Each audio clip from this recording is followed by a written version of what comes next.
नमस्कार शेतकरी बंधूंनो, ॲग्रोविथ मराठी आपल्या यूट्यूब चॅनलवरती आपले स्वागत आहे। तर मित्रांनो, शेतकऱ्यांसाठी पीक विम्यासंदर्भात अतिशय महत्त्वाची अपडेट आहे। तर मित्रांनो, याच मोजक्या शेतकऱ्यांना पीक विमा रक्कम ही थेट शेतकऱ्यांच्या बँक खात्यात ही वर्ग करण्यात येणार आहे।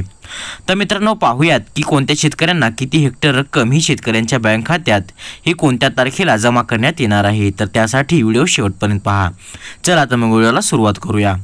तर यावर्षी सातत्याने नैसर्गिक आपत्तींना शेतकऱ्यांना तोंड हे द्यावे लागले। तर खरीप रब्बी हंगामातील पिकांचे हे नुकसान झाले लागले।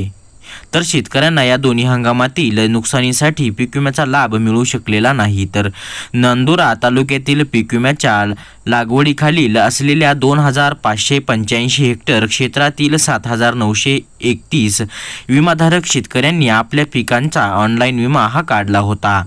तर 2441 शेतकऱ्यांनी रब्बीतील पीक नुकसानग्रस्त झाल्यामुळे पीक कंपनीकडे तक्रारी हे दाखल केल्या असता पीक विमा कंपनीने केवळ 622 शेतकऱ्यांच्या तक्रारी स्वीकारल्याची माहितीही प्राप्त झाली आहे। तर इतर शेतकऱ्यांना वेगवेगळ्या निकषातून बाद करून नुकसान भरपाई होऊनही शेतकऱ्यांना वाऱ्यावर सोडले आहे। तर जिल्ह्यातील यावर्षी खरीप हंगामात काही भागात अतिवृष्टी तर काही भागात दुष्काळी पडल्यामुळे शेतकऱ्यांच्या हाती 25% ही उत्पन्न आलेले नाही। तर जून महिन्यात शासनाने केलेल्या 1 रुपया पीक विमा काढण्याच्या गाजावाजामुळे मोठ्या प्रमाणात शेतकऱ्यांनी सहभाग हा नोंदविला। मात्र पीक विमा काढून नुकसान भरपाई होऊनही कंपन्यांकडून नुकसानग्रस्त पिकांचे सर्वेक्षण होऊनही काही मंडळातील ठराविक शेतकरी सोडले तर शेतकऱ्यांच्या हातात दमडीही पडलेली नाही। तर याबाबत माहिती जाणून घेतली असता 3 टप्प्यात शेतकऱ्यांना पीक विमा कंपनीकडून नुकसानीचा लाभ हा देण्यात येणार आहे। तर एकाच टप्प्याचे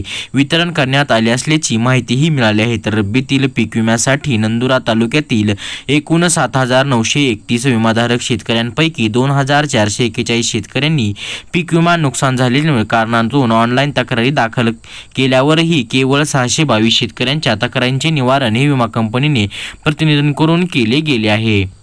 तर मित्रांनो, न्यायालयाच्या याचिका दाखल करण्याची तयारीही सुरू आहे। तर पीक विमा कंपनीच्या चुकीच्या धोरणामुळे ज्या शेतकऱ्यांना खरीप पीक विमा योजनेतून आतापर्यंत 1 रुपयाही मिळाला नाही, या तालुक्यातील उर्वरित शेतकऱ्यांना लवकरच पीक विमा हा मिळणार असल्याची माहितीही समोर आली आहे।